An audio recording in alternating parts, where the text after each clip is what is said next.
Bangladesh Nationalist Party sweeps to victory in first election since Gen Z uprising.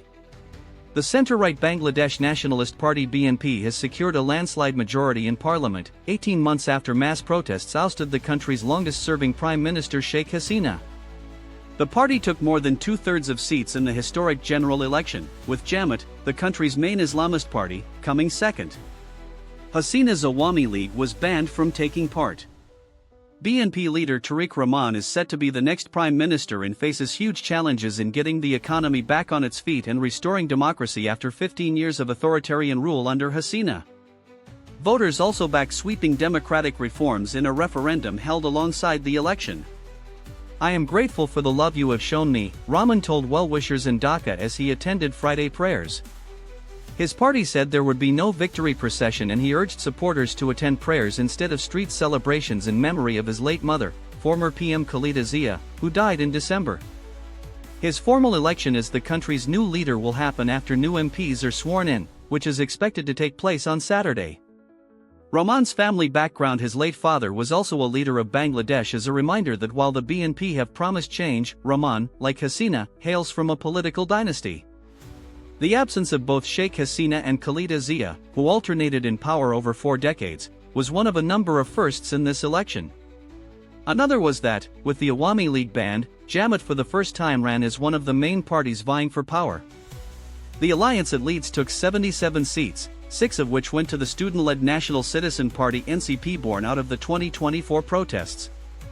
The Awami League has questioned the legitimacy of the election given that it was unable to participate, while Jamaat has questioned the way the vote was conducted.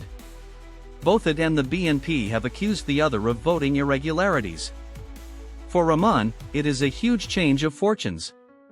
He spent 17 years in self-imposed exile in London before returning to the country 5 days before his mother's death, and is seen by many as largely untested.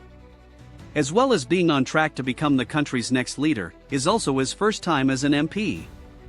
He was elected as member for the Dhaka-17 and Bogra-6 constituencies, and is one of 212 successful BNP candidates, according to the Election Commission, which put voter turnout at 59.44.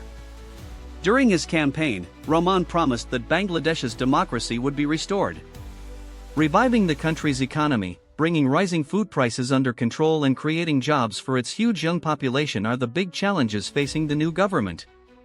Repairing strained ties with giant neighbour India is also high on the list of priorities.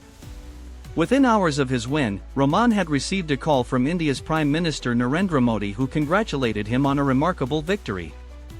"As two close neighbours with deep-rooted historical and cultural ties, I reaffirmed India's continued commitment to the peace, progress, and prosperity of both our peoples," Modi wrote on X. Although the BNP are promising to lead change in the country, the party was criticised for corruption and accused of human rights violations when it was last in government in the early 2000s. Raman himself was subject to various criminal investigations while Sheikh Hasina was in power, but was later cleared of all charges. Thursday's democratic exercise is a moment of huge potential and risk for the country, with one of its two main parties winning such a big victory. Among the constitutional reforms envisaged are prime ministerial term limits, a directly elected upper parliamentary house, stronger presidential powers, and increased judicial independence. Greater representation of women in parliament is also in the charter, but only a tiny number of female candidates were successful in the election, showing there is